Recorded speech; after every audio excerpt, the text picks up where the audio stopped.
the release of the report on climate change and heat-induced mortality in India, which provides detailed analysis of the economic and human costs that India is likely to face in the wake of climate change. And it can provide a vital tool to inform policymakers of the scale and the nature of actions required to limit the impact of the climate change in India today. This is the first release of information from what's will broadly be known in the future as the Indian Climate Prospectus, which is looking very detailed at different outcomes across Indian society as the climate changes. हम सब मानते हैं कि आज हम climate change को लेकर के एकदम टिपिंग पॉइंट पर खड़े हैं और अभी नहीं तो कभी नहीं वाली स्थिति आज हमारी है। कोई ऐसा देश नहीं होगा जिस पर इसका कोई इम्पैक्ट नहीं आएगा, लेकिन इस इम्पैक्ट को सबसाइड करने के लिए सबको एक साथ खड़े होना पड़ेगा। भारत, जैसा मैंने कहा कि केवल हमारे पास में 4% पीने का पानी है और 18% आबादी और क्लाइमेट चेंज के इम्पैक्ट जो है साफ सामने दिखाई दे रहे हैं। ऐसी परिस्थितियों में ये आवश्यक है कि ये जल का विषय जो है ये जन का विषय बने, आम जन का विषय बने। And I feel my self proud that I am part of the government जिसने ये कमिटमेंट लिया है कि आने वाले 2024 तक हम 20% काम जो है वाटर यूज एफिकेसी पर काम करेंगे, 20% इसको रिड्यूस करेंगे। We've seen the release of many reports, we've heard a lot of data on climate change, but I don't think I've come across anything which has been so unremittingly bleak. Almost every chart, every graph is just pointing upwards. Temperatures are going up, mortality is going up, the average number of days of high temperatures are going up. So how do we get out of this almost near apocalyptic kind of scenario that we find ourselves in? What are the solutions? What are the ways forward for India, which also has to, of course, balance its commitment to reducing emissions with this constant dilemma of how it can also continue to grow? And who better to take on some of those challenges and questions than Michael Greenstone. He's the faculty director at the Tata Center for Development at the University of Chicago and co-founder of the Climate Impact Lab. Seema Arora is here, Deputy Director General of CII, the Confederation of Indian Industry, and Kamal Kishore, member of the National Disaster Management Authority. So, Michael, if I can just set the ball rolling with you, give us a sense of whether there is almost an inevitability to your findings, or are there ways that we can try to minimize the impact or minimize the bad news? Yeah, so I think there's no escaping that India is kind of at the perfect storm center of the climate challenge, in the sense that it's a country that's already hot, and it's a country that is starting from a relatively low income level. So it's unfortunately very, perfectly positioned to face some of the most severe climate damages in the world. Right. So I think what the report highlights is the need for aggressive and innovative adaptation techniques. So techniques that we don't currently have to protect people from what's coming. And the report has very detailed information on what it's going to look like in each district in India.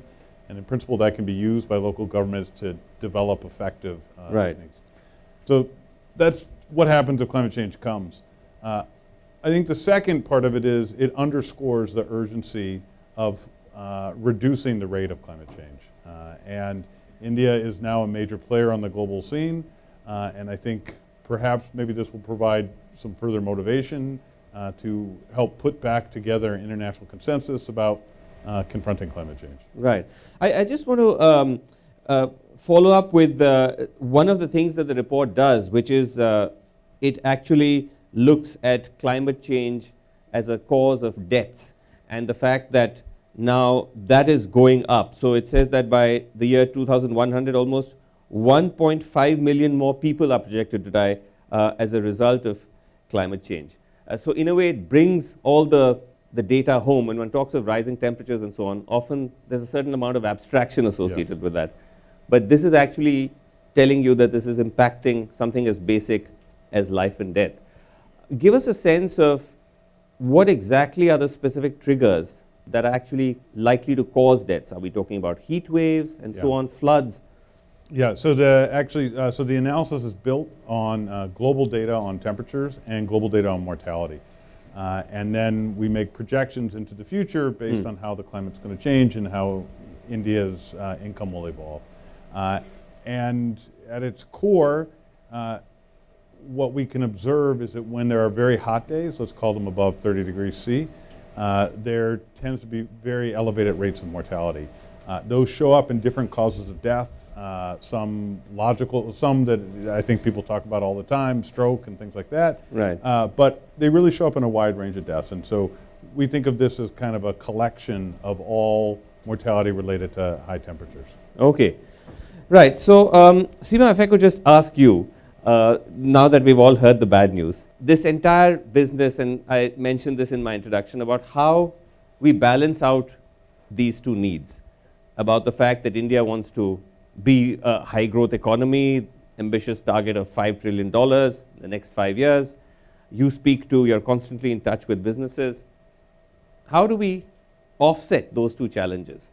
Or is that even a debate to begin with? Yeah, thank you. I think to my mind, there's actually no room for further debate. With the data that was presented and with all the data that already exists, there's enough evidence that even though India is one of the least emitters of GHG emissions and has been on a high growth trajectory, it's an economic growth champion for the last decade, there's data that we've actually stunted our progress by almost 30% because of climate related impact. Okay, would you like to elaborate on that? And that particularly is true of the agriculture sector. I think I noticed that the report will talk about, maybe a further report will talk of the impact of this on agriculture. In fact, our own economic survey this year mentioned that there is already an ongoing projected loss of almost 62,000 crores on the agriculture sector because of the extreme weather events that we are seeing, which is severe droughts, much more extreme rainfall, and therefore erratic weather patterns, the crop yields going down, and there's a huge damage to the crop yields resulting in this loss to the agriculture sector. Right. Now if you just look at that one sector, which employs nearly 50% of the total workforce, right, there's huge impact. Couple this with what was projected again in the report, which talked about higher number of heat days. Already we are in India witnessing throughout the summer maybe temperatures up to 45 degrees centigrade, right? Sure. Which really will have an impact on the productivity. Sure. Yeah? Which means you have to manage your human resources better. Yes. Then if you couple with this the disasters, like you had the erratic southern monsoon, the floods in Kerala, the cyclone Fani, the cost of rebuilding, the cost of rescuing runs into billions of dollars.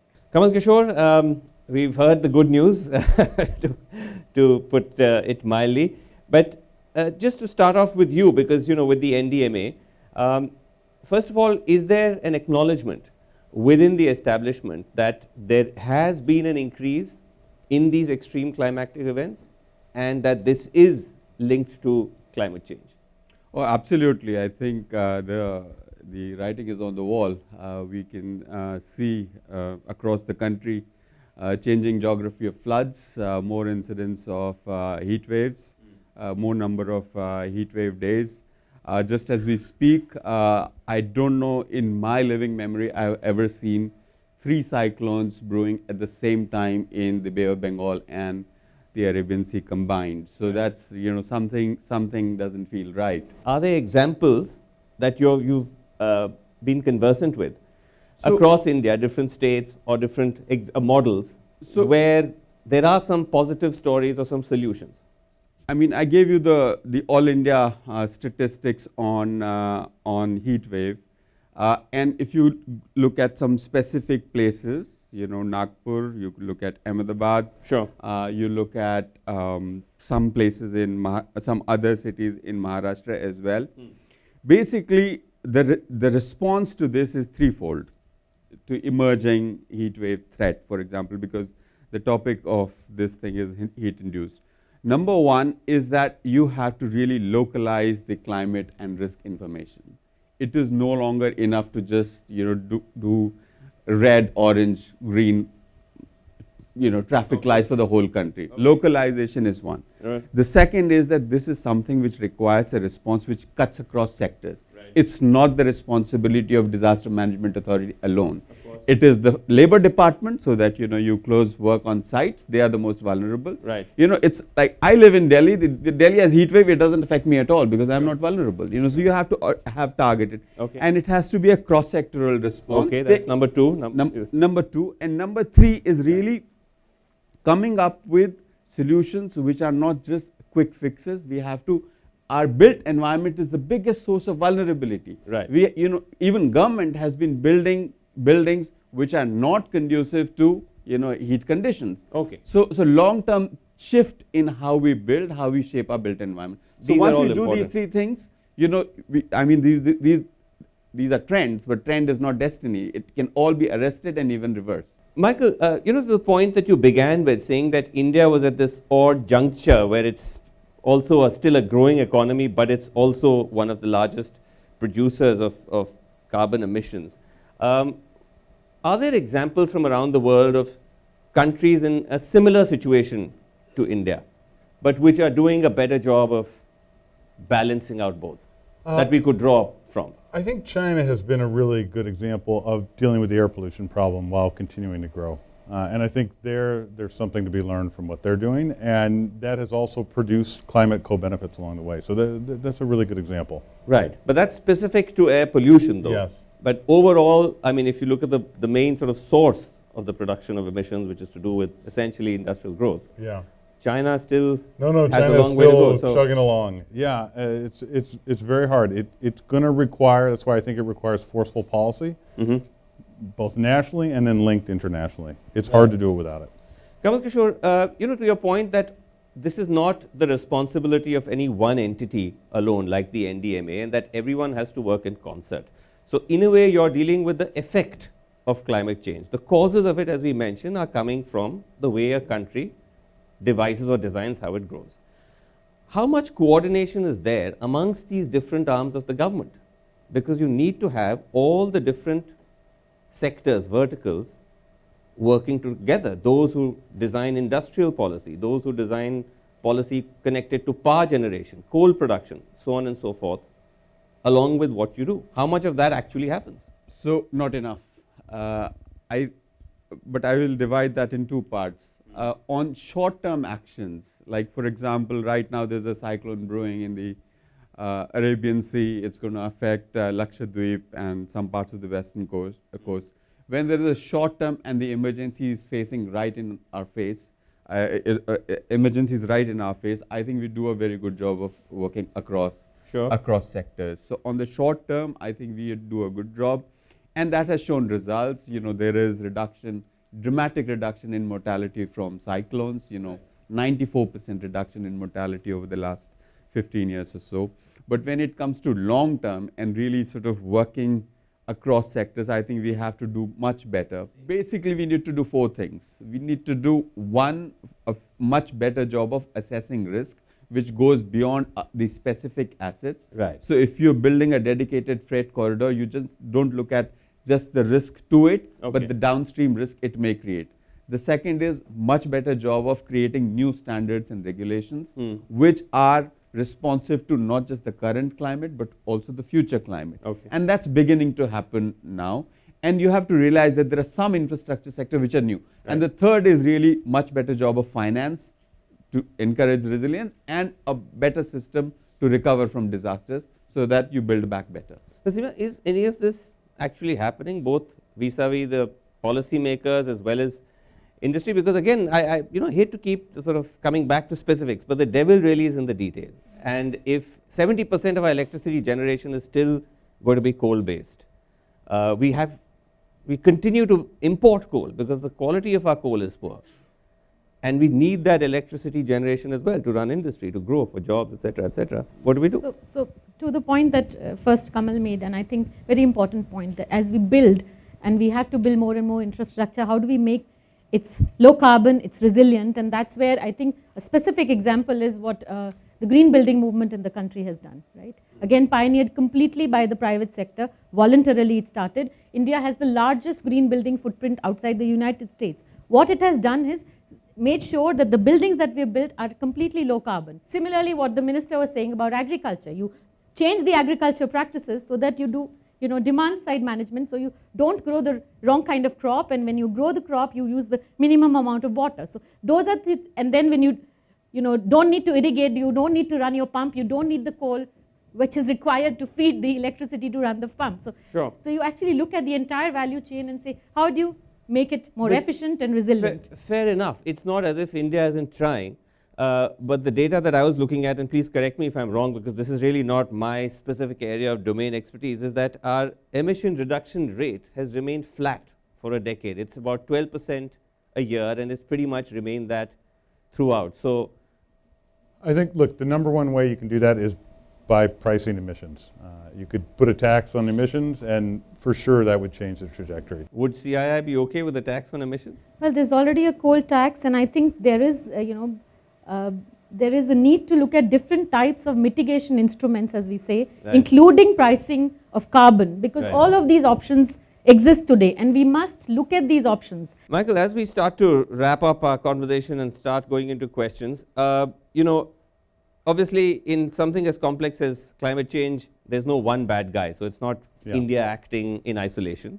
There are other economies, countries, which in a sense are greater emitters. America and China top the list. How much is all of this interlinked, and how do we handle that dynamic? Yeah, so I think the only real way to address this is through international negotiations, where every country does a little bit more, because if the US does something, it's going to benefit India, and then India will do a little bit more, and that will benefit the US. And I think we have to, with President Trump, the international negotiations have probably slowed down quite a bit, and I think those would have to be reinvigorated, and I think that's the best path forward. And Seema, do you again feel that perhaps it's important to also reframe how we define growth? Because rather than just make it about this relentless pursuit of saying 7, 8, 9, 10%, factor in that this is also a reality. Completely. I think growth is to be factored, so it's basically not just the GDP that has to be measured. You have to look at whether it's sustainable and it's inclusive. The point that he's making, there are several sets, of course, layers here, but two big layers. There is the mitigation part of it, which we must at the global level also fight and say that, okay, how do we all take targets which are very important, and should they be common and differentiated, etc., all that. But there's that entire social issue here. There's an issue of livelihoods here. So that has to be dealt with domestically. And for that purpose, we need to make the growth social, sustainable, inclusive. For that purpose, for our own people, we need to do it. I mean, it's okay to talk of the world, but for our own people, first we need to do it as well. Okay, wonderful. So let's open this up now for questions. We keep the focus of the cities of resilience, and by design, we ensure that people comply to the lower emissions. We bring the compliance in terms by how we design the city. So what kind of reduction in emission do you think we'll be able to achieve? Building standards and things like that are important for reducing emissions, but I often think when you're trying to go for a goal, you should shoot right at it, and shooting at building standards kind of requires a bank shot. It might work, it might not, and I think the policies that tackle emissions directly are much more likely to be effective. As the coal energy demand is increasing through the time, and we are increasing even though renewable energies are coming into the play, so how can you say when the emissions are reducing, is it compared to the at the moment the emissions are there, is it compared to that level or the predicted levels in the future? So maybe I'll clarify. Basically, the emissions intensity is going down, the absolute emissions is increasing, and that is what's happening, right? So emissions intensity over a period of time, from 2009, as I think was the baseline, it has come down for India. And that's despite the GDP growing. So there is a decoupling of some sort happening, but not necessarily that the coal is not being used, right? Renewable is increasing, as we know. It's becoming competitive, but there's this whole question, as everybody knows, about the base load that you have to provide. So unless the storage solutions, you need those innovative storage solutions so that you can actually say that you can move a base load situation also onto renewable, which we still don't have that. And that's where, I think some innovation is needed. Sorry, I know there are more questions, but we're completely out of time. Thank you very much indeed for being part of this. It's been a great panel, and to the audience as well. If we can have a round of applause for our panel, we'll have to leave it there. Thank you so much indeed.